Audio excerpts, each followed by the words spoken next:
All right. Hello. If you're new here, please hit the subscribe button and click on the bell to notify when we have another video coming up for you. If you are returning, welcome back.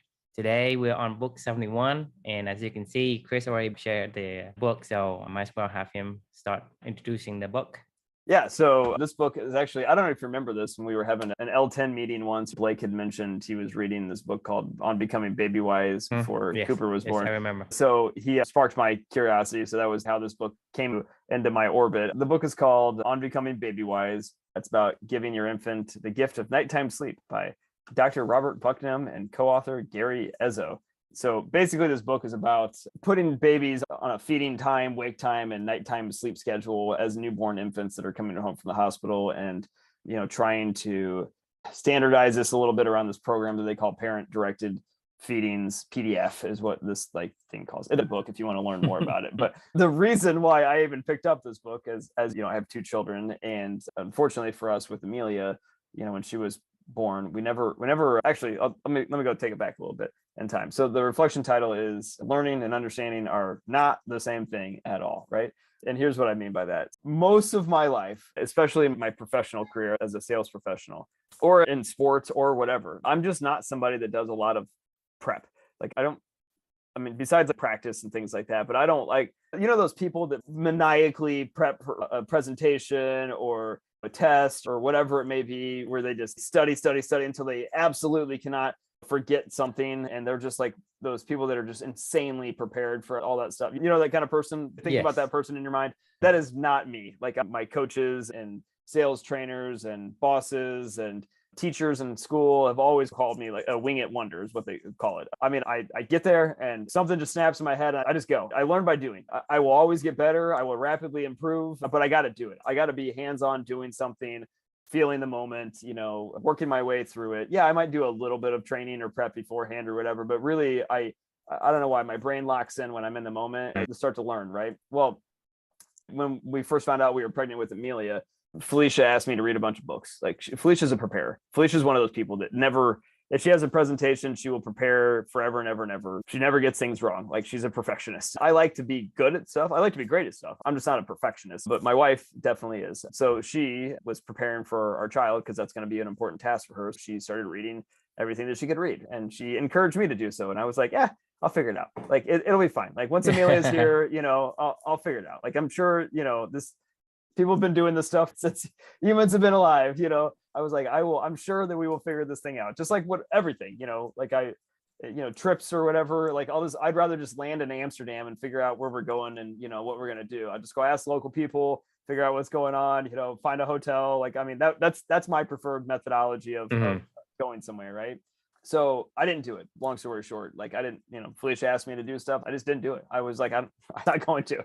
And I told her that. Unfortunately for us, Amelia came really early, and the time that I got to spend with her was short, but incredibly impactful and changed my life. After she passed away, sometimes I would think back to those times when Felicia had asked me to do those things. And I was like, you know what? I should have done that. Not because I wanted to learn, but because my wife's important. My daughter's important. My family's important. Right. So this particular time around, when we found out we were pregnant with Luca, I decided I was going to try a little bit of a different track one, and I was going to try to, use my values and try to learn a little bit more. And that's how this book on Becoming Babywise started to happen, right? So Felicia and I actually read this book together. We listened to this whole thing. We thought we had a game plan, whatever. We talked about it. We felt like we knew a little bit more because we never technically got to take Amelia home. So, we never really had to deal with the newborn stuff, like a traditional parent would, because she was in the hospital the whole entire time when she was alive. So anyway, long story short, Felicia and I read this book, and then Luca's born, and we spend 92 days in the NICU with him, as you know, and he finally gets home. I remembered some of this stuff about On Becoming Babywise, but really, as a parent of 4 people, it's like things it just kicks in. You either figure it out or you don't. Luckily for me, we had 92 days of watching experts in the NICU take care of our son and followed a similar process. We had books that we read beforehand. So by the time we got home, I felt pretty prepared to be able to do what we needed to do. But really, at the end of the day, I was never prepared. No matter what preparation you do beforehand, until you actually have to get into the shit and do whatever you're doing, you're just never going to understand. That goes back to this whole thing full circle. It's like learning what we do in some of these books and what we talk about, and teaching and observing other people is just not the same thing as understanding. It's just like with your values. It might sound like you understand what it's like to live your values, But until you go and try to live your values every single day, you do not understand what we are talking about. Or until you have a purpose or a why or whatever, and you really feel that inside of you that forces you to move forward every single day when you don't want to get on that treadmill, or that you don't want to, you're just lost your job and you're like, well, everything's falling out around you. Like, how are you going to leverage these values to actually, to control your actions, et cetera, et cetera. That's when you start to understand. That's when you transitions from just knowledge to, what's going on in the world. And it only comes by doing. So yeah, that's a high level overview of what I learned this book on Becoming Babywise made me think about. Cause like, it doesn't matter, even though I'm a winged wonder, like I tried to prepare, but it still does not matter until you have to perform and you have to go do your stuff, because that's when you truly start to understand what's going on. Love to get your thoughts. The question was, what's something that you've learned in the past that you would like to really understand, I guess, that you didn't really understand before, but you'd like to actually understand, but it's just knowledge today. So right. Love to get your thoughts. Yeah. So I think I wasn't really clear at first what you meant by learning versus understanding, but now I really do. I think I can relate in terms of when you learn something, it's always about a logical reason and reasoning from the brain. Yep. But understanding is you living through it, all the emotions and other senses that comes with that experience. Only then can you understand. You don't know anything until you do it. Right. And like I say, I do understand now. And because I have gone through a few of those myself, that understanding is the only way by doing. The only way to understand is by doing it. When we learn something, we think we understand. We pretend to understand. Right. Yeah, no, until you go to a protest, until you feel what they feel, like, then you don't really get it. Understand. Right. Yeah, absolutely. I mean, and also another thing is, regardless how much you plan, because planning is on the learning, on the reasoning and a logical spectrum. Right. There's still some other dynamics variable that is going to come into place. Most of the time, it's not going to go as exactly as planned. It will never go as exactly as planned. There's no way ever that you could ever plan something and have it go exactly as planned. It's why I get like I think to like tennis, right? I was just playing tennis yesterday. It wasn't an actual match. It was just like practice match with a friend. I don't even like to practice anymore unless I'm doing a very deliberate skill that I need to figure out how to work out a backhand slice down the line. And I just want to go hit that shot like as many times until I feel like I have some form of understanding of what I want to go do, but then go apply it in the match. Because like, it's just not, I don't like to just hit around with people. It's simulating, even simulating doing something without actually being in the actual environment when you have to click on, right? When we were in the NICU with Luca, like they made me simulate like what it would be like to, have to give Luca CPR or something like that. Or like he's having the Heimlich remover, for a baby because he's choking on something or whatever. And they would give us a little doll. Like the other day, he actually did choke on something and I didn't remember anything. It was just, you just act and you figure it out and you get him into and he puked out like a thing of tape that he was choking on. Right. I don't know where he got it from. You can't simulate that. It's an instinctual thing that comes out when you have to go perform, and it's like the stakes are real. Yes, I learned a lot from that, and then I can go back and consult a book about, okay, what did I do there? How did I do this? Yes, the outcome was that, but can I get better at it? And then go do some deliberate practice to be more prepared for the future. But the feedback loop requires you to do. Like, I guess is what I'm saying. Like you cannot understand anything until you have to do it. You have to do it. That's the thing is a lot of people say it easily said than done. Right. That's what people say. And it's exactly the same sentiment. It's because you think it's easy, because you think you understand. But the problem is you don't really understand. There's a big gap between understanding and learning. Even when you have an emergency, you don't remember anything. You just go by your instinct, and whatever that instinct learned from eons of conditioning, that's what you do, because your emotion takes over. Your logic just yields to the emotion. You just don't remember a single thing. The thing is, your brain is remembering things, but when you're in action, it is your muscles that remembers. Right.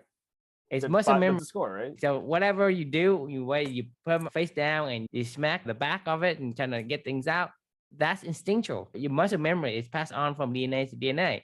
But that's, to me, is really how anyone can understand whatever they learn, whatever they think they understand, it's far from it. I guarantee you. I have four kids. Like, there's no way I would be able to prepare for any of it. It doesn't matter how many books you read, how many TV documentaries you watch, how many people will give you advice. None of them ever fit the right thing, right? It's always something different.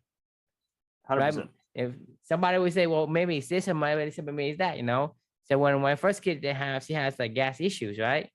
Some people say, she's this and that. And what everybody's saying like everyone has their own opinion. Right, exactly. Right? Yeah, of course they do. At the end of the day, I mean, you're right. Everybody's unique. And, just, for example, if I want to learn how to sell, I can learn from you, Chris. I can learn how to sell. Right. But I don't really understand how to sell until I sell. I guarantee you. And so you have to stare somebody down, and to stay calm and to direct a conversation and to ask intelligent questions. Remember how to like your brain farts, that happens. Yes. Like, it's like, when you're first trying to learn a new skill or whatever in tennis, like you forget how to run, like, cause you're thinking so hard about, I'm like, I've been running my whole life. Like, I mean, and all of a sudden, like, you try to hit the backhand and you just stumble just because you forgot how to learn. Right. But until you can work through it and figure it out, like the key is don't ever stop, right? Like don't ever quit, keep trying it. Eventually you'll find your understanding.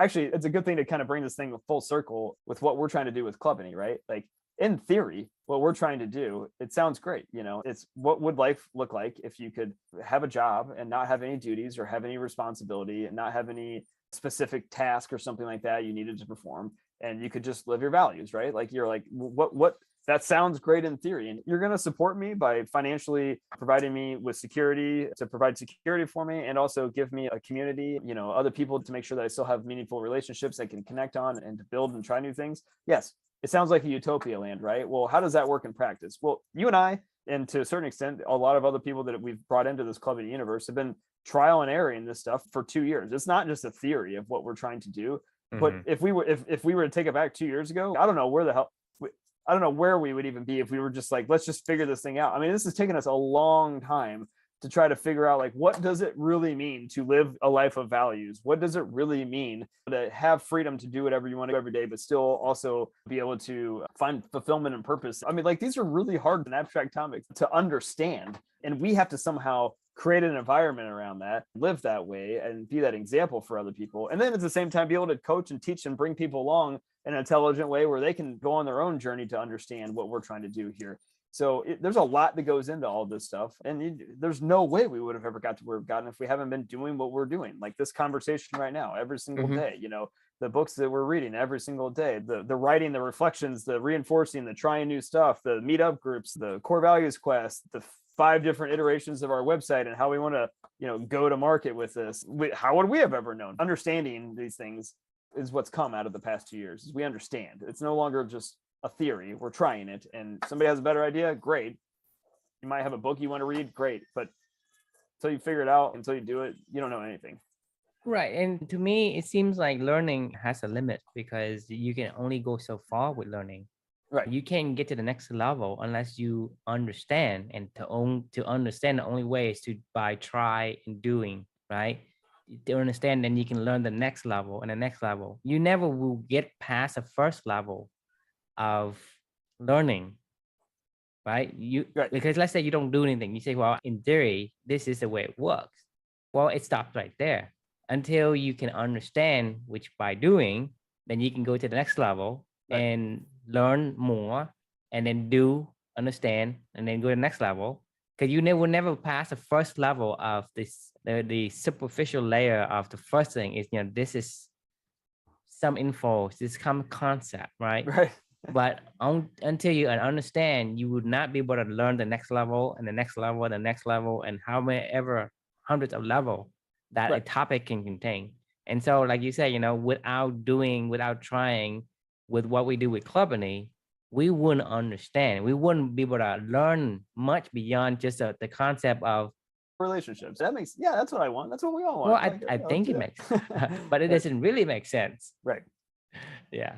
It makes me think of that book. I don't know if we've done this one yet, but surely you're joking, Mr. Feynman, about Richard Feynman's life. Well, he used to be a teacher. Oh, no, not a short story. Professor. Physics professor. I remember him talking about some basic math concepts that he understood because he applied them in the real world. And that was how he understood that. That's why he was a genius, because he could apply a conceptual thought, but go like, this is what it looks like in reality. This is a real world example, and this is how this would work in reality, you know. But when he would teach his students, a lot of times they'd be able to memorize like a theory or whatever and be able to explain it back to them. But then when he would say, well, how would this work on this real world example, they literally, they didn't even understand the concept even was the same concept that he was talking about in like a real world example, when they would actually have to go into like in practice and try these things out. They had no idea what he was even referring to, and he was like, wow, that just means they don't, right. They don't really, yeah, like you can, these were brilliant people that could learn anything, and they had every bit of knowledge, and they spent all the time, you know, quizzing themselves and repeating these things back, and like, you know, quote unquote, the most promising mathematicians in the world and physicists in the world and things like that. And they couldn't do some of the most basic stuff that a lot of people would understand about physics and practice, you know, in reality, in the real world. Like they didn't understand, which, you know, it just, you have to do it. Like it's the cycle of learning. You learn, you do, you reflect, you know, you get feedback, and you try it all over again. It's good. That's how you learn. Yeah. That's how you understand. Yes. Yeah. Any final thoughts on your end on this one? Well, I think there's a lot of things that you need to do to understand, but unfortunately, there are a lot of things that you just can't do. So, you know, take advantage of things that you can do and try. Because, you know, looking at the question, what is something that you've learned in the past that you really would like to understand? For example, we know about the gravity on Mars. It's much weaker, right? But that's what I learned, but I can't understand it. Right. Oh, yeah. I would love to understand that, but I would need to be an astronaut. And then I also need to figure out how to be on Mars without the suit. So, you know, because understanding something is one thing, but it's only because you're able to try and practice. Right. And so the takeaway that I would like to bring it home is, if there is something that you could do and try, just do it. Just try it. Right. Just do it. Nike. Just do it. I'm reading Shoe Dog right now, the Phil Knight book. He just did it, man. He just went out and just did it. I think of Rocket Men, the book about the first astronauts out in space, and you're talking about like going to Mars, right? Right. Like, man, how amazing are these astronauts and the scientists and the people that created they're thinking in complete abstract, you know, thought, then taking just guesses on what will work and not work, but like clearly very educated guesses. To your point, like how could you ever know what was going to happen? Like, I mean, these people are just like, you know, just so ballsy to be like, sure, this sounds like I can land a plane on the moon. I think we know what gravity feels like and what it feels like to land on this texture of this surface, and what it's going to be like to, like, you know, in zero gravity to bounce around. I mean, like, just think about like all the imagination that had to go into that of like, you know, I mean, they must have like simulated that shit in their mind for forever and ever and ever. Not only simulate in the mind, but also simulate in a pseudo environment. It's because, you know, you're talking about like for example, space astronauts, they have to be in a anti-gravity environment to let the body adjust as well, because otherwise they won't be able to go on the moon, you know, go on the spaceship in the rocket, right? You want to simulate that to make sure that you're able to understand as much as you could. It's still not the real thing, but the understanding is the doing, right? So you simulate, you put it in a you know, like, I don't know, they put it into some kind of a really airtight environment where they take away the gravity somehow, and they're able to float, right? And have them be able to adjust how they feel, how they interact with whatever the variables are. And they have to train that for a long time before they can go into space, because otherwise it will fail. I mean, even landing on the moon, for example, or landing on Mars, right? They simulate that many times on Earth to simulate as much as they could. So to kind of take out as much of these variables as possible for them to have a few tries in the real planet, in the real place, for it to be successful. Agreed. Deliberate practice is important. The point I was trying to make with tennis is I learn the most when I'm in a match. You get smacked in the face by an emotion and you have to figure out how to adjust. In tennis and sports, it's so easy to learn or to understand, because you're forced to do. Like you can't just go read a book about tennis and then watch Roger Federer play and have any idea of how to go hit a ball. Like you have no idea. You could watch every YouTube video you want to watch. You could read every book on tennis. You could study Roger Federer for 10,000 hours. And until I put you out on a tennis court and had to learn how to go hit a ball, like you will never know how to hit a ball. Right. I mean, you have to do, but to your point, the simulation, absolutely you can learn. That's how you learn. That's how you come to understand. So almost like perfect practice. Like you can have, like when you practice your tennis, right? It could be a non-scoring tournament, but it's still a tournament to you. Right. You play as if it's a tournament. And only in that case, that it will get you closest to the understanding that you would have in the real try. Yes. As Mike Tyson would say, it's all fun and games until somebody gets punched in the mouth, right? And then you got to figure it out, Yeah. All right, awesome. Well, good chat as always. And how about a challenge? Get off your ass and go do some stuff and start to understand life. Yeah, just do it. Just do it. Nike. All right. Have a good one, and we'll see you all soon. You see you.